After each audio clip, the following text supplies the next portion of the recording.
Hello everybody and welcome back to The Sit Down, where in today's episode I want to get into Crawford versus Canelo 2, the rematch.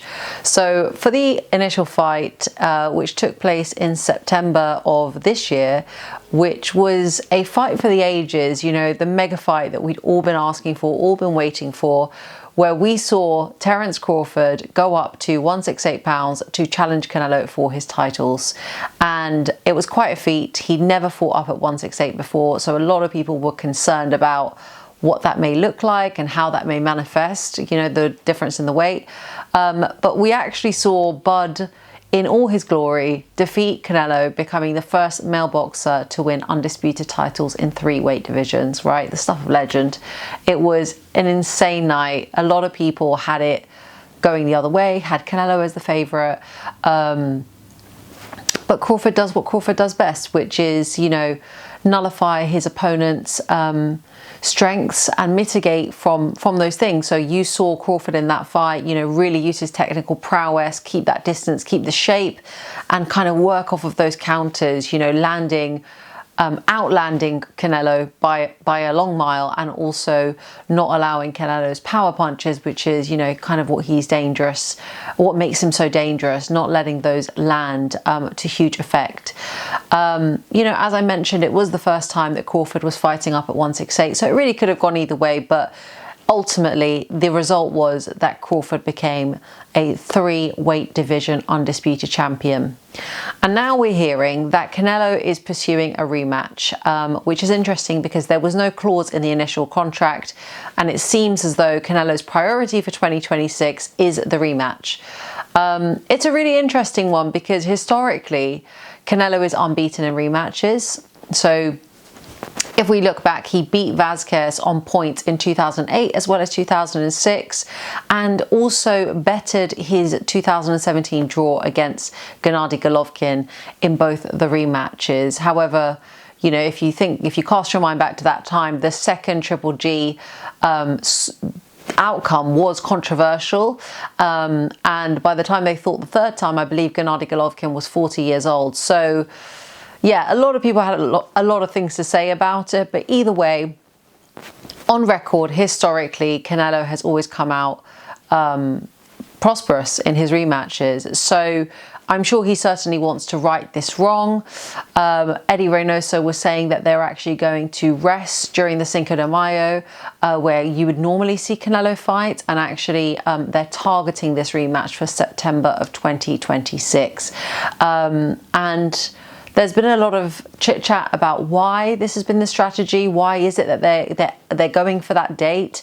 I watched a video earlier from G-Man, who, you know, mentioned an interesting strategy. I don't know if I completely agree with it, but he reckoned that the reason that they're doing this is because, you know, Canelo has obviously been in a lot of hard fights, a lot of wars over the years, and this will give him the opportunity, his body the opportunity to rest and recoup in time for the September 2026 potential rematch.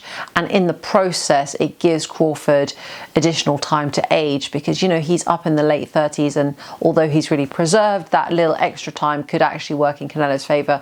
I wonder if it's that. It could very well be. I'm not trying to dispute G-Man, he definitely knows his stuff, but I also wonder if it's because they as a team know that Crawford only fights once a year, and they have, you know, maybe the best potential chances of securing that rematch if they do it across a timeline that actually suits Crawford.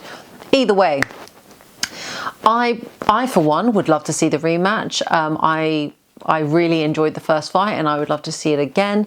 And it also feels like it's the only fight that actually makes sense at this particular time, because what are the alternatives, right? You know, can't really see Crawford going back down to 154, where he could potentially face Boots. And what is there for him at middleweight? I'm not really sure. There's a lot there. So it does feel like the only fight that makes sense in terms of the stature and the status that both fighters have. So yeah, we'll see if that gets over the line. Yeah, over the weekend as well, last weekend just gone, in LA, we saw Noel Mikhailian, I hope I'm saying that name correctly, beat Badu Jack for the WBC cruiserweight title, and he won that fight via unanimous points decision and reclaimed that WBC cruiserweight title. It's not a fight that I saw, so I don't want to even try and embarrass myself and get into, you know, what potentially may or may not have happened.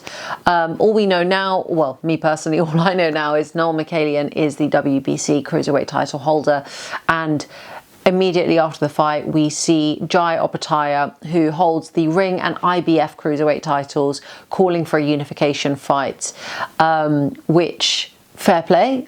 You know, he really wants those big fights, and it feels like he's mega avoided in the cruiserweight division. So it'll be great to get that unification fight over the line. And you know, in response to that, we have seen a video circulating of Noel Mikhailian saying, "Let's get it, champ. Let's go. He's ready. He wants it."